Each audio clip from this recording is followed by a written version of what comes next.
Namaste everyone. Let's continue the second part of Gauri. तो गौरी अपने माता पिता, उनके पिता का नाम है राधा कृष्ण, माँ का नाम है कुंती। उनकी बातें सुन रही थी। उन्होंने जिस तरह से वो लड़का देखने गए थे, उन्हें पता उसने सुना कि लड़का किस तरह से रंग रूप तो ठीक ही था, बट रहन सहन बहुत खराब था। 35-36 साल की उम्र थी, दो बच्चों के पिता थे और कांग्रेस पार्टी के सेक्रेटरी थे। जेल जा चुके थे। स्वतंत्रता संग्राम के लिए, आजादी के लिए लड़ रहे थे। इस तरह की जब उनके बारे में बातें सुन रही थी, तो उसे ये भी पता चला कि उसके पिता को लड़का ज्यादा पसंद नहीं आया। पर देखते हैं गौरी क्या सोच रही थी। गौरी दरवाजे की आड़ में, डोर के पास खड़ी सब बातें सुन रही थी। जिस व्यक्ति के प्रति उसके पिता इतने असंतुष्ट, अनसेटिस्फाइड और उदासीन थे, उसके प्रति गौरी के हृदय में अनजाने ही श्रद्धा के भाव जागृत हो गए। श्रद्धा के भाव, डीप रिस्पेक्ट, बहुत ज्यादा विश्वास, भक्ति, आदर, सम्मान, इस तरह के भाव उसके मन में उस इंसान के लिए जागृत हो रहे थे। जबकि उसको पता था कि उसके पिता को वो थोड़े कम ही पसंद आए थे। राधा कृष्ण जी पान का बीड़ा उठाकर अपनी बैठक में चले गए और उसी रात फिर उन्होंने अपने कुछ मित्र और रिश्तेदारों को गौरी के लिए योग्य वर तलाशने को कई पत्र लिखे। तो यहाँ हमें समझ में आता है कि राधा कृष्ण अब उदास हो चुके हैं। उन्हें मन में पता था कि ये लड़का हमारी बेटी के लिए सही मतलब नहीं चलेगा। तो उन्होंने कि चलो अब आगे दूसरा लड़का ढूंढते, ये सोचकर अपने फ्रेंड्स और रिलेटिव, मित्र और रिश्तेदारों को पत्र लिखने लगे कि भाई आपके नजर में कोई अच्छा लड़का हो तो हमारी बेटी के लिए बताना। अगला इतवार आया, संडे। क्या होने वाला था संडे को? यस, सीताराम जी। सीताराम जी कौन है? वो इंसान जिसके बारे में बात चल रही है। लड़का देखने गए थे राधा कृष्ण जी। याद रखिए, एग्जाम में बहुत बार बच्चे सीताराम और राधा कृष्ण कैरेक्टर बदल देते हैं। आपको याद रख सकते हैं सीताराम राम। और सीताराम जी खुद भी कैसे थे? बहुत सीधे साधे नेक दिल इंसान थे। तो आप कैरेक्टर्स से उनको याद रख सकते हैं। सीताराम जी वो लड़का है जो दो बच्चों के पिता है और गौरी से जिनकी शादी की बात चल रही है। और बहुत सीधे साधे हैं राम जी के जैसे। नहीं तो बच्चे बहुत कंफ्यूज हो जाते हैं इसमें। आज इतवार आया।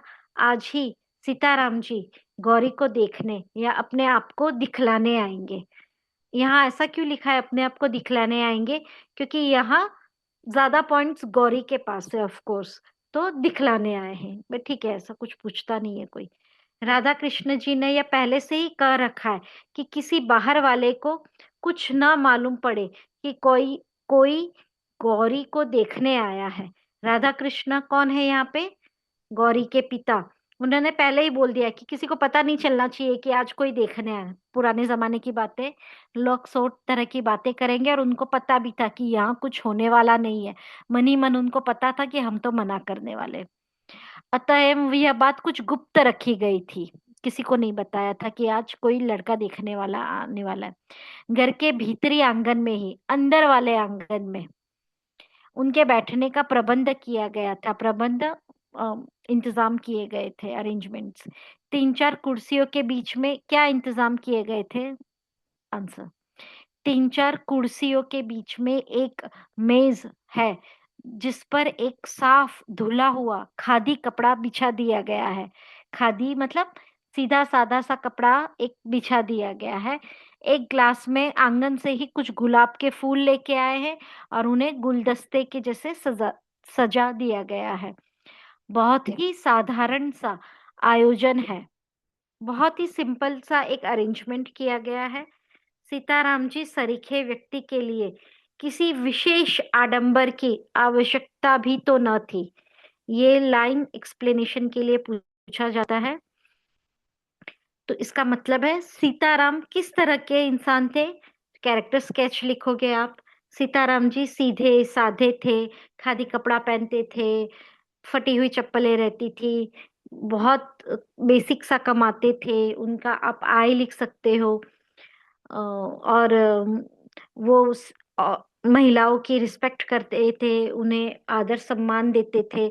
और ऐसे सीधे इंसान के लिए, जिनकी ज्यादा आय भी नहीं थी, आय यहाँ आय का मतलब है इनकम, उन ज्यादा पैसे वाले भी नहीं थे, सीधे साधे से थे, सीधे विचार वाले थे, जेल जाते थे। ऐसे इंसान के लिए सजावट के नाम पे विशेष आडंबर, आडंबर मतलब शो ऑफ करना, बनावटीपन सिंपल हिंदी में, करने की ज्यादा जरूरत न थी। यथा समय सीताराम जी किसके साथ आए? टाइम पर वे आ गए, दो बच्चों के साथ आए, उनके बच्चों को लेके आए। बच्चे कैसे थे? बच्चे खादी के कुर्ते पहने थे, हाफ पैंट पहने थे, न जूता था न मोजा था, मतलब शूज सॉक्स ऐसा, मतलब पहले कैसे पैसे वाले लोग बन ठन के सूट वूट में घूमते थे, वैसा कुछ नहीं था, सीधे सिंपल कपड़े थे। न किसी प्रकार का ठाट बाट, सिंपल हिंदी बनावटीपन नहीं था। पर बच्चे कैसे थे? बहुत प्रसन्न, बहुत हंसमुख, हंसते हुए आकर वे इस प्रकार खेलने लगे जैसे वे इस घर से चिर परिचित हो, ये जैसे उनको ये घर अपना जाना पहचाना सा लग रहा हो। कुंती एक तरफ बैठी थी, कुंती देख रही थी सब कुछ, गौरी की माँ। बच्चों के कोलाहल शोर से परिपूर्ण घर उस क्षण भर के लिए नंदन कानन सा जान पड़ा। नंदन कानन, जहाँ कृष्ण रहते हो, नंद सखा घूमते हो, मतलब अच्छा लग रहा था घर। आवाज, खुश थे सब लोग। उनके मन ही मन सोचा, कितने अच्छे बच्चे हैं। कुंती को बच्चे कैसे लगे? अच्छे। यदि बिना किसी प्रकार का संबंध हुए भी सीताराम जी इन बच्चों के संभालने का भार उसे सौंपे, तो वह खुशी खुशी ले ले। कुंती को बच्चे इतने पसंद आए कि उसने सोचा कि अगर हमारा कोई रिश्ता सीताराम जी से ना हो, फिर भी अगर मुझे कोई बोले कि या बाबा इन बच्चों को संभाल, तो भी मैं खुशी खुशी इन बच्चों को संभाल लूंगी। वह बच्चों के खेल में इतनी तन्मय हो गई, तन्मय डूब जाना, इन्वॉल्व हो जाना, ग्रॉस्ड, इनग्रॉस्ड, इतनी तन्मय हो गई कि क्षण भर के लिए भूल बैठी कि सीताराम जी बैठे हैं और उनसे भी कुछ बातचीत करनी है। मतलब सीताराम जी से भी बात करनी है, शादी तो उन्हीं से करवाने के लिए सोच रहे थे। इसी समय अचानक छोटे बच्चे को जैसे कुछ याद आ गया। दो बच्चे थे, छोटे बच्चे ने कहा। वो दौड़कर पिता के पास गया, उनके पैरों के बीच में खड़ा होकर बोला। पिता बैठे थे, उनके पास जाके बेटा क्या बोलता है? किसने किससे कहा? बाबू, तुम तो कहते थे ना माँ को दिखलाने ले चलते हैं। माँ कहाँ है? माँ बतलाओ। तो यहाँ बाबू मतलब वो अपने पिता से कह रहा है कि आप तो बोले थे माँ से मिलेंगे, माँ कहाँ है? सीताराम जी ने किंचित हंसकर कहा, थोड़ा सा हंसकर कहा, ये माँ जी बैठी है, इनसे कहो यही तुम्हें दिखलाएंगी। किसने किससे कहा? सीताराम जी ने अपने छोटे बेटे से कहा कि माँ जी बैठी है। माँ जी कौन? कुंती बैठी है, उनसे कहो वो तुम्हें दिखलाएंगी। तो यहाँ किसकी बात हो रही है? गौरी की बात हो रही है। बालक ने मचल कर कहा, तुम दिखाओ।" इस समय एक बड़ी सी सफेद बिल्ली आंगन से होती हुई भीतर को भाग गई। तो वो अपने पिता को बोल रहा था, नहीं नहीं आप ही दिखाओ। इतने में एक बिल्ली आंगन से बाहर की ओर, पहले के जमाने में बिल्लियां घर में कूदती रहती थी, बाहर दौड़ के चली गई। बच्चे बिल्ली के पीछे पीछे सब कुछ भूल के भागे, दौड़ते हुए अंदर पहुंच गए। तो बहुत शोर होने लगा। गौरी पिछले बरामदे में चुपचाप खड़ी थी। गौरी पीछे की ओर, बरामदा मतलब ओपन एरिया, वहां खड़ी हुई देख रही थी। वह ना जाने किस ख्याल में थी, कुछ तो सोच रही थी। तब तक छोटे बच्चे ने उसका आंचल पकड़कर खींचते हुए पूछा, क्या तुम हमारी माँ हो? मतलब उसने उसका आंचल, मतलब उसका जो साड़ी दुपट्टा जो भी पहना हो, वो पकड़ के बोला कि क्या तुम हमारी माँ हो? मतलब क्या उन पता है अगर शादी हुई तो ये हमारी माँ होगी।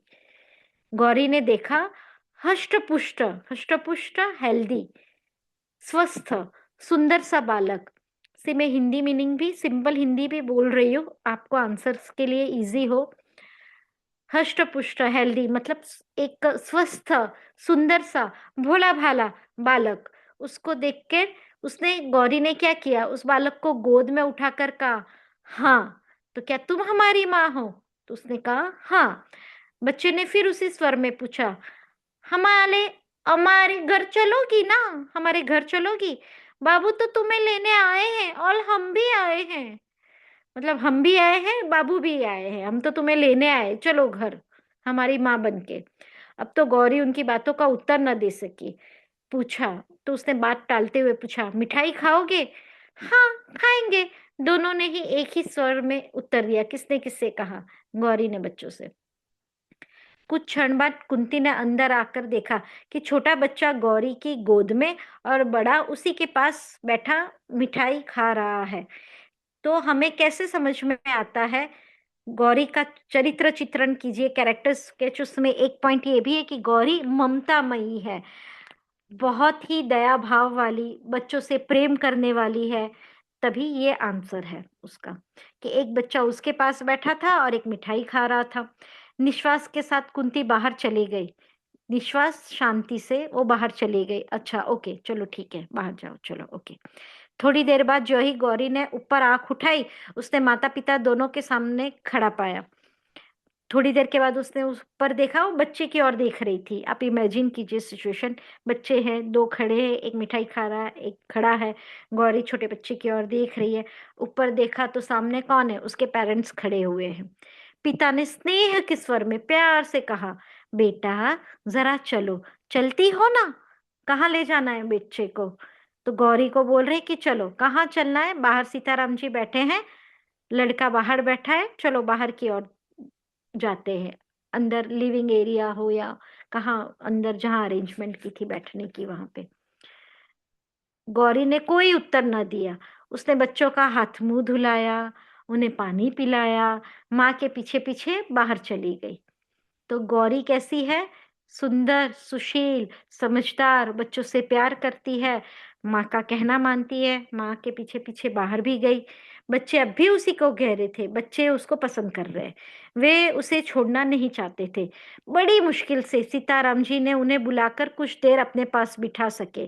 किसने किसको बुलाया? सीताराम जी ने अपने बच्चों को अपने पास मुश्किल से बुलाया और पास में बिठाया, ताकि वो गौरी को परेशान न करे। किंतु जरा सा मौका पाते ही गौरी के आसपास बैठ गए। वे बार बार गौरी के पास आ रहे थे बच्चे। क्यों बार बार आ रहे थे? क्योंकि उन्हें अपने पिता के बारे में गौरी से कुछ शिकायत करनी थी, बातें बोलनी थी। पिता के विरुद्ध उन्हें कुछ नालिशें भी दायर करनी थी। नालिशें मतलब कुछ कंप्लेन बोलना था, शिकायत करनी थी, जो पिता के पास बैठकर नहीं कर सकते थे। अभी उन्हें पिता के बारे में बोलने के लिए गौरी के पास जा जाके बैठ रहे थे। छोटे बेटे ने कहा। किसने किससे कहा? बाबू हमें कभी खिलौना नहीं ले देते। मतलब हमारे पिता, बाबू मतलब कौन? पिता हमें कोई टॉय भी नहीं लाके देते, खिलौना। बेटे बड़े ने कहा। छोटे बेटे ने ये कहा। बड़े बच्चे ने क्या कहा? मिठाई भी तो कभी नहीं खिलाते, हमको तो मिठाई भी नहीं खिलाते। छोटा फिर बोला, और हमें छोड़कर दफ्तर चले जाते, दिन भर नहीं आते, बाबू अच्छे नहीं है। तो बाबू मतलब हमारे पिता कैसे हैं? अच्छे नहीं है, ऑफिस चले जाते, हम पूरा पूरा दिन घर पे रहते हैं, अकेले रहते हैं। तो बड़ा क्या बोलता है, माँ तुम चलो, नहीं तो हम भी यहीं रहेंगे। तुम हमारे साथ चलो, नहीं तो हम तो तुम्हारे पास रहेंगे। बच्चों की बातों से सब हंसने लगे। कुंती ने बच्चों से कहा, तो तुम दोनों भाई यहीं रह जाओ, बाबू को जाने दो, है ना ठीक? माँ भी प्यार में बोल रही है कि अच्छा तो चलो तुम ही इधर रहने दो। बाबू, बाबू कौन है यहाँ? हर बार बाबू कौन है? सीताराम जी। सीताराम जी अपने पिता को वो बाबू बोल रहे। बाबू को जाने दो, तुम यहाँ रहने दो। किसने किससे कहा? कुंती ने कहा बच्चों से। काफी देर हो गई, यह देखकर सीताराम जी ने कहा, समय बहुत हो चुका है, अब चलूंगा, नहीं तो शाम की ट्रेन ना मिल सकेगी। फिर राधा कृष्ण जी की तरफ देखकर कहा, आप लोगों से मिलकर बड़ी प्रसन्नता हुई। किसने किससे कहा? सीताराम जी ने राधा कृष्ण से कहा। लड़की तो हाँ आपकी साक्षात लक्ष्मी है, मतलब बहुत अच्छी है, और मैं यह भी जानता था कि आपकी लड़की ऐसी ही होगी। मुझे तो पता ही था कि आपकी लड़की सच में बहुत अच्छी होगी, इसीलिए तो मैं देखने को नहीं आना चाहता था। मतलब एक समझदार इंसान है राधा कृष्ण, नहीं सॉरी, सीताराम। उन्होंने कहा कि मुझे पता था कि आपकी बेटी अच्छी ही होगी, इसलिए मैं नहीं आ रहा था देखने के लिए। फिर कुछ ठहर कर बोले, और सच बात यह है कि मुझे पत्नी की उतनी जरूरत नहीं जितनी इन बच्चों को जरूरत है एक माँ की। मेरा क्या ठिकाना, आज बाहर तो कल जेल में। Okay, let me explain this two line. यहाँ सीताराम जी क्लियर कर रहे हैं अपनी बात को कि मुझे पत्नी की उतनी जरूरत नहीं है, मैं खुद के लिए शादी नहीं करना चाहता हूँ। मुझे शादी करनी है क्योंकि इन बच्चों को एक माँ की जरूरत है, क्योंकि मैं तो आज बाहर हूँ और कल जेल में। तो यहाँ सीताराम जी स्पष्टवादी है, निर्भीक है, अपनी बात कहते हैं, सीधे साधे हैं, देश प्रेमी है, सारे गुण हैं। और वे सीधा बताते भी हैं, मेरे बाद इनकी देखरेख करने वाला कोई नहीं रहता, जब मैं जेल चला जाता हूँ तो बच्चे मेरे अकेले रह जाते हैं। यही सोच समझकर विवाह को तैयार हो सका हूँ, अन्यथा इस उम्र में विवाह कहकर वे हंस स्वयं हंस पड़े। तो यहाँ हम देखेंगे सीताराम जी का कैरेक्टर स्केच, फटाफट देख लूं मैं। कांग्रेस के सेक्रेटरी पद पे थे, 35-36 साल के हैं, 3 बार जेल जा चुके हैं, स्वतंत्रता आंदोलन में भाग लेते हैं, स्वयं विवाह नहीं करना चाहते परंतु बच्चों के लिए करने को तैयार है, देशभक्त, सीधा साधे, सत्याग्रह आंदोलन में भाग लेते थे, कानपुर में रहते थे, महान देशभक्त थे। जो बात थी सीधे साफ उन्होंने कह दी, स्त्रियों की रिस्पेक्ट भी करते थे। राधा कृष्णन ने मन ही मन सोचा, तो मेरी लड़की इनके बच्चों की धाई बनकर रह जाएगी। राधा कृष्ण कौन है, डोंट गेट कंफ्यूज, उनके सॉरी, गौरी के पिता। तो वो बोले कि अच्छा, खुद के लिए तो नहीं कर रहा है, बच्चों के लिए कर रहा है, तो क्या मेरी बेटी एक केयर टेकर, एक धाई माँ, एक दाई माँ बन के रहेगी। और कुंती ने भी, मतलब ये जब हो रहा तो कुंती भी सोच रही थी, कोई भी स्त्री ऐसे बच्चों का लालन पालन कर अपना जीवन सार्थक बना सकती है। अभी कुंती को बच्चे इतने पसंद आ गए थे तो वो सोच रही है। तो कुंती का जब कैरेक्टर स्केच लिखेंगे तो हम लिखेंगे ममतामयी, बच्चों को पसंद करने वाली। राधा कृष्ण की पत्नी थी, गौरी की माँ थी, सामान्य घरेलू विचारों वाली एक गृहिणी थी, बेटी का भविष्य अच्छा चाहती थी परंतु एक अच्छा लड़के को पसंद करना चाहती थी। पर वो बच्चे उसे पसंद थे, पर वो नहीं चाहती थी कि वो सिर्फ उनकी एक दाइमा बन के रह जाए। ओके ठीक है, इतना काफी है। तो कुंती को लग रहा था कि अरे इतने प्यारे बच्चे, इनकी तो कोई भी इनके बच्चों का तो पालन पालन कर ही लेगी। तो गौरी, तो किसने क्या सोचा, हर कोई अलग अलग कुछ तो सोच रहा है। गौरी ने मन ही मन इस महापुरुष के चरणों में प्रणाम किया। गौरी को के मन में क्या चल रहा था, गौरी के मन में ये एक महान पुरुष लग रहे थे, जो देश प्रेम है उनमें, के लिए गौरी के मन में बहुत इज्जत है, और वे उसे प्रणाम कर रही थी मन ही मन। तो ये उस टाइम का है जब सब जगह स्वतंत्रता का माहौल था, लोगों के मन में देश प्रेम कूट कूट के भरा था। जो कोई देश के लिए कुछ कर रहा था, लोगों के मन में उसके लिए बहुत इज्जत रहती थी। हर कोई पैसों के पीछे पागल नहीं था।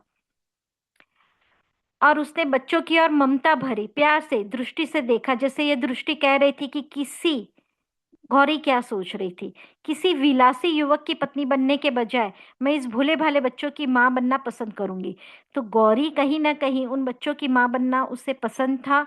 विलासी युवक, कोई ऐसे इंसान जो पैसों में डूबा हो, विलासी मतलब बुरी आदतें हो, जिसके खुद के कुछ प्रिंसिपल्स ना हो, ऐसे विलासी युवक की पत्नी के बजाय मैं ऐसे आदर्श व्यक्तित्व, हाई थिंकिंग हो जिसकी, ऐसे इंसान की पत्नी बनना ज्यादा पसंद करूंगी। ऐसा किसका मानना था, गौरी का। सीताराम जी को जाने के लिए प्रस्तुत देख बच्चे फिर गौरी से लिपट गए, बच्चे लोग लिपट गए। यदि राधा कृष्ण जी झूठ ही सही एक बार भी कहते कि बच्चों को छोड़ जाओ, तो सीताराम जी बच्चों को छोड़कर निश्चित होकर चले जाते। तो यहाँ लेखिका बोल रही है कि अगर गौरी के पिता बोल देते अच्छा ठीक है बच्चों को छोड़ दो, अब जाने की कोशिश, वो नहीं जाना चाहते, बार बार गौरी के पास लिपट रहे हैं, तो रहने दो इधर ही, तो सीताराम जी तो उधर ही बच्चे छोड़ के चले भी जाते। पर राधा कृष्ण ने कुछ नहीं कहा, और उन सीताराम जी ने भी अपने बच्चे मना के वो अपने साथ ले गए। परंतु इस और जब ऐसी कोई बात न हुई तो बच्चों को क्या क्या प्रलोभन दिए गए, बच्चों को प्रलोभन, लालच, क्या बोल के गौरी के घर से लेके गए। बच्चों को सिनेमा दिखाएंगे, सर्कस दिखाएंगे, मिठाई खिलाएंगे, ऐसा बोल के बड़ी कठिनाई से उन्होंने गौरी से अलग किया। तो यहाँ समझ में आता है कि गौरी को बच्चे और बच्चों को गौरी पसंद आ गई थी। जाते समय सीताराम जी को पक्का विश्वास था कि विवाह होगा, केवल तारीख निश्चित करने भर की देर है। सीताराम जी को एक अंदर से विश्वास हो गया था कि जिस तरह से गौरी, कुंती बच्चों को पसंद कर रहे थे कि ये लोग तो शादी के लिए मान जाएंगे, बस एक डेट डिसाइड करना रह गया था। सीताराम जी उस पत्र की प्रतीक्षा में थे। तो अब सीताराम जी सोच रहे कि कब पत्र आएगा। फोन का जमाना नहीं था, पत्र लिखते थे, हाँ ना, जिसमें विवाह की निश्चित तारीख लिखकर आने वाली थी। देश की परिस्थिति, गवर्नमेंट का रुख, हिंदी में बोलते गवर्नमेंट का रुख, महात्मा जी के वक्तव्यों को पढ़कर वे जानते थे कि निकट भविष्य में फिर सत्याग्रह संग्राम छिड़ने वाला है। तो जो देश की हालत है और महात्मा गांधी का जो चल रहा था आर्टिकल्स, वक्तव्य, आर्टिकल्स, लेख, तो फिर से सत्याग्रह चालू होगा और हमें फिर से शायद जेल जाना पड़े। उन्हें लग रहा था कि उसके पहले कोई पत्र आ जाए तो अच्छी बात है, न जाने किस दिन उन्हें फिर जेल का मेहमान बनना पड़े। पिछली बार जब गए थे तब उनकी बूढ़ी बुआ थी, पर अब तो वे भी नहीं रही। बूढ़ी बुआ क्या कर रही थी जब वे जेल गए थे? बूढ़ी बुआ बच्चों का ख्याल रख रही थी, पर अब वो नहीं है। तो अब कौन रखेगा उनका ख्याल, बच्चों का? कहारिन। क्या कहारिन बच्चों की देखभाल कर सकेगी? तो वो अपने बच्चों को लेके चिंतित है। कहारिन कौन है? तो पहले पानी वानी भरने के लिए, सामान उठाने के लिए, ऐसे पानी भरवाने के लिए जिसको रखा जाता था, तो उनको कहारिन बोला जाता था। वे मटके भर के पानी भरते थे, घर पे लाते थे, तो उनको कहारिन कहा जाता था। तो पानी भरने वाली। तो क्या जो है वो वो मेरे बच्चों को संभाल लेगी कि और तो कोई नहीं है, ना कोई रिश्तेदार है? बच्चों की उन्हें बड़ी चिंता थी। बच्चे भी सदा ही माँ माँ की रट लगाए रहते थे। बच्चे दिन पूरा दिन माँ को ही याद करते थे, माँ तो उनकी थी नहीं। उन्होंने फिर एक पत्र राधा कृष्ण जी को शीघ्र ही तारीख निश्चित करने के लिए लिख भेजा। उन्होंने बोला राधा कृष्ण को कि चलो डेट डिसाइड करते हैं। उधर राधा कृष्ण जी दूसरी ही बात तय कर रहे थे। तो यहाँ सीताराम जी सोच रहे थे कि पत्र लिख के जल्दी से डेट डिसाइड हो जाए, हाँ ही बोलेंगे, विश्वास था। और राधा कृष्ण ने, उन्होंने तो थोड़ा समय ले लिया था, और उस बीच में उस समय के लिए वो अपनी बेटी गौरी के लिए दूसरी जगह कहीं रिश्ता ढूंढ रहे थे। उन्होंने सीताराम जी के पत्र के उत्तर में लिख भेजा कि गौरी की माँ पुराने ख्याल की है, वे बिना जन्मपत्री मिलवाए विवाह नहीं करना चाहती, अतः एवं आप जन्मपत्री भेज दे। तो उन्हें फिर थोड़ा सा टाइम मिल गया। उन्होंने लेटर में लिख लिया कि हमें आपका कुछ जन्म पत्री, पत्रिका जो मिलाते हैं, हिंदू में आज भी माना जाता है, बहुत से लोग मानते हैं जन्म पत्रिका मिलवा के शादियां की जाती है, तो आप अब जन्म पत्री भेज दो। तो इस तरह से कुछ समय और मिल जाएगा। पत्र पढ़ने के साथ ही सीताराम जी को यह समझने में देरी न लगी कि यह विवाह न करने का केवल बहाना मात्र है, किंतु फिर भी उन्होंने जन्मपत्री भेज दी। तो सीताराम जी समझ गए कि कोई शादी वादी ये लोग करने वाले नहीं है, ना ही बोलने वाली है, पर फिर भी चलो पत्रिका भेज देते हैं। जन्मपत्री भेजने के कुछ दिन के बाद उत्तर आ गया। क्या उत्तर आया? जन्मपत्री नहीं मिल रही, इसलिए विवाह ना हो सकेगा, क्षमा कीजिएगा। किसने किसको उत्तर भेजा? राधा कृष्ण ने सीताराम जी को उत्तर भेजा कि शादी नहीं हो सकती। क्यों नहीं हो सकती? क्या कारण था? जन्म पत्रिका नहीं मिल रही है। और इस बीच क्या कर लिया था उन्होंने? राधा कृष्ण जी को गौरी के लिए दूसरा वर मिल गया था। गौरी के पिता ने दूसरा वर ढूंढ लिया था जो उनकी समझ में गौरी के लिए बहुत योग्य था। दूसरा वर कैसा था? धनवान, धनवान, वो भी अधिक न था, बहुत पैसे वाला नहीं था, परंतु कौन था वो? नायाब तहसीलदार, तहसीलदार, तहसीलदार, गवर्नमेंट ऑफिसर एक के पद पर नियुक्त था, और उन्नति की आशा थी। बहुत पैसे वाला नहीं था, बट हाँ, अच्छा खासा पोस्ट है तो कमा लेगा। बीए पास थे।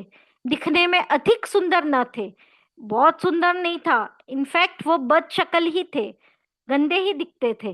परंतु पुरुषों की भी कहीं सुंदरता देखी जाती है। ये लाइन को अगर एक्सप्लेनेशन आएगा तो पहले के जमाने में यही देखा जाता था कि लड़का अगर बीए पास है, पढ़ा लिखा है, ढंग की कोई एक नौकरी है, तो अगर वो ज्यादा खूबसूरत नहीं है तो भी शादी के लिए उसे योग्य ही माना जाता था। पहले के जमाने में ऐसी सोच थी, उसी को ये कहा गया है। ओके, आगे। उम्र कुछ अधिक न थी, एज भी अच्छी थी, 24-25 साल का था। गौरी 19 साल की थी, तो सब कुछ तो मिल ही रहा था। लेने देने का झगड़ा यहाँ भी ना था। ऐसे भी नहीं कि बहुत ज्यादा पैसा मांग रहे थे। पहली शादी थी, और ऐसे नहीं कि सेकंड थर्ड शादी थी, पहली ही शादी थी, मतलब लड़के की भी फर्स्ट ही मैरिज थी। माँ बाप भाई बहन से भरा पूरा परिवार था। राधा कृष्ण जी इससे अधिक और चाहते भी क्या थे। मतलब राधा कृष्ण को जैसे एक योग्य वर चाहिए वैसा था। ईश्वर को उन्होंने बहुत ज्यादा कोटि कोटि कोटि कोटि धन्यवाद दिए, जिसकी कृपा से ऐसा वर उन्हें गौरी के लिए मिल गया। तो यहाँ हम देखते हैं कि वह खुश है। जो दूसरा लड़का मिल गया तो उन्होंने मना भी कर दिया सीताराम जी को कि पत्रिका नहीं मिल रही है, दूसरा लड़का मिल गया।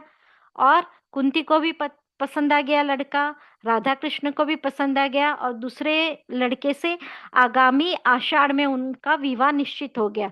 आषाढ़, चैत्र, भादव, तो आषाढ़ महीना एक हिंदू कैलेंडर का महीना है, उसमें शादी भी डिसाइड हो गई, दोनों तरफ से विवाह की तैयारियां भी हो रही थी। राधा कृष्ण जी बड़ी तन्मय सा बहुत एक्साइटेड होकर गहने कपड़े का चुनाव कर रहे थे। सोचते थे देर में शादी हुई तो क्या हुआ, वर भी तो कितना अच्छा ढूंढ निकाला है। किसने किससे कहा, राधा कृष्ण गौरी के पिता खुद ही खुद के बारे में खुद ही सोच रहे, खुद से ही कह रहे हैं कि अच्छा वर मिला, खुश है। कुंती भी खुश थी, उनकी आंखों में वह दृश्य झूलने लगा। वे आगे के सपने भी देखने लगी कि उनका दामाद छोटा साहब हो गया है और प्रमोशन हो गया है। जो लड़का मिला था वो तो तहसीलदार तो था ही, और प्रमोशन हो गया है। बेटी दामाद अच्छे हैं, छोटे छोटे बच्चे भी हैं, बच्चों के साथ उनकी बेटी खुश है। किंतु बच्चों की बात सोचते ही उसे सीताराम जी के दोनों बच्चे तुरंत याद आ जाते। और सीताराम जी वो पहले वाला लड़का 35-36 साल वाला, और उसको ये बच्चे याद आ जाते। और फिर वो बोलती बच्चों की देखरेख करने वाला कोई नहीं है। उनको सीताराम जी की ये बात याद आती थी कि अरे मेरे बच्चों को संभालने वाला कोई नहीं है। और फिर वो तुरंत ही सोचती, दुनिया में और भी तो लड़कियां हैं, कर ले शादी, क्या मेरी गौरी ही है"। ऐसा कर कर वो अपने आप को मनाती। उसे बच्चे बार बार वो बच्चे याद आ रहे थे सीताराम जी के, और वो बोलती थी कि बच्चों का कोई तो संभाल ले, पर क्या मेरी गौरी थोड़ी ना संभालेगी, कोई और संभाल ले। ऐसा करके वो अपने आप को मना लेते थे। ओके, ठीक है। इस प्रकार दोनों पति पत्नी, कुंती और राधा कृष्ण, दोनों ही खुश थे। गौरी से कौन पूछता, गौरी के मन में क्या हलचल थी। अब गौरी क्या सोचती थी ये हम देखेंगे तीसरे पार्ट में। तो आई होप आप लोगों को कहानी समझ में आई होगी। Keep reading, take care, bye bye.